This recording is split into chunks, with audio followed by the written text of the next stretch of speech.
В начале мероприятия присутствующие почтили память Станислава Лакоба минутой молчания. Встречу открыл Арда Ашуба, директор Абеги. Он отметил, что Абхазия потеряла великого человека. Станислав Лакоба был многогранной личностью. На мероприятии его вспоминали как ученого, государственного деятеля, человека-патриота. Где бы ни находился Станислав Зосимович, он как личность проявлял принципиальность, порядочность, честность.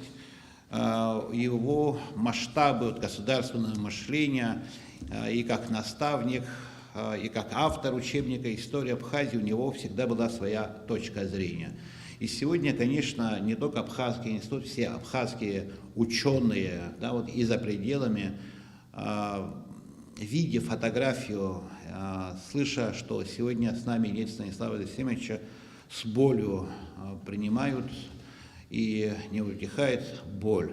Отмечалось, что Станислав Лакоба умел работать и дружить с разными людьми. С учеными говорил научным языком, с крестьянами мог говорить свободно на бытовом уровне, с литераторами как литератор. Он был принципиальным человеком и умел отстаивать свою точку зрения. И думали, и думают, да, вот, что он не владел, да, свободно он не говорил, но настолько глубоко он знал то, что мы говорим апсвара, крестьянина, дворянина, там, князь, там, те, которые хотели бы похвастаться, там, я из такого-то рода, но я был удивлен, насколько он глубоко знал, да, вот все иерархии, то, что мы говорим на абхазском, никаких не было там преград, что он свободно говорил и не говорил. Он, конечно, дух абхазского крестьянина, вообще человека, он прекрасно знал. В 1979 году Станислав Лакоба окончил историко-филологический факультет Сухумского государственного педагогического института. В течение нескольких лет работал корреспондентом газеты «Советская Абхазия», затем ученым-секретарем Общества охраны памятников истории и культуры Абхазии. Помимо этого, он с 1980 года с незначительным перерывом и до последних дней работал в Абеги. Защитил кандидатскую диссертацию в городе Тбилиси на тему «Абхазия в годы Первой Российской революции» в 1985 году, которая в том же году была издана отдельной книгой в том же Тбилиси. А за год до этого в Сухуми была издана и другая работа по этой теме «Боевики Абхазии в революции 1905-1907 годов».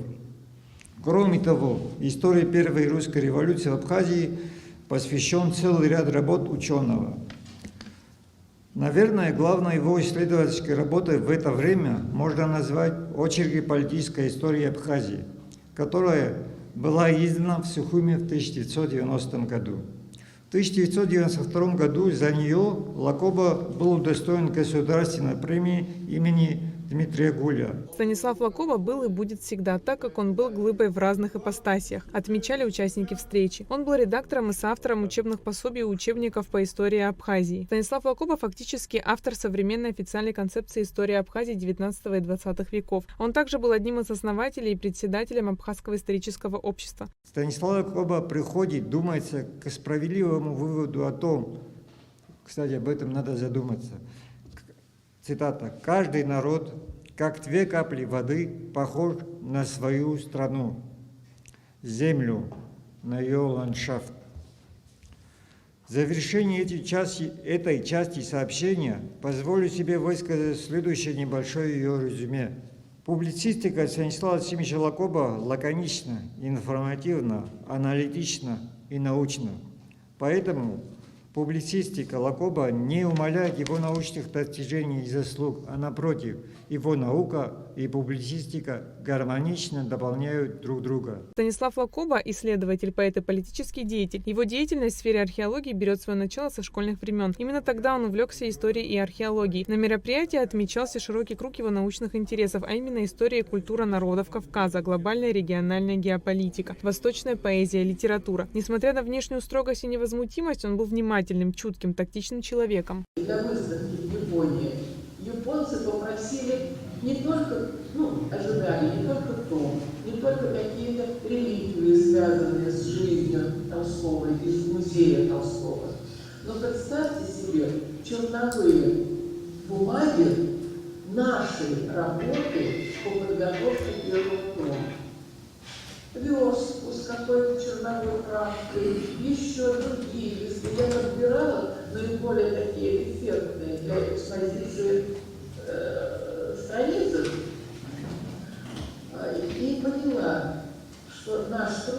оказывается, тоже цель, потому что японцы хотели выставить его на всеобщее обозрение. Его публицистические статьи представляют также самостоятельную исследовательскую ценность. Он был историком, кавказоведом, профессором МАГУ, лауреатом госпремии имени Дмитрия Гуля, кавалером ордена Ахть-Апша второй степени, публиковал статьи и издавал книги, которые посвящены актуальным вопросам истории Абхазии в разные временные периоды. Значительную часть своей деятельности Станислав Лакоба посвятил национально-освободительной борьбе народа Абхазии. Он принимал активное участие в работе Народного форума Абхазии Айтгылара, неоднократно выступал на съездах конференции горских народов Кавказа, полемизировал с грузинскими учеными по вопросам абхазской истории и культуры, отстаивая самобытность абхазского народа и его государственность. Аэлита Арутюнян, Роберт Ломия, Абхазское телевидение.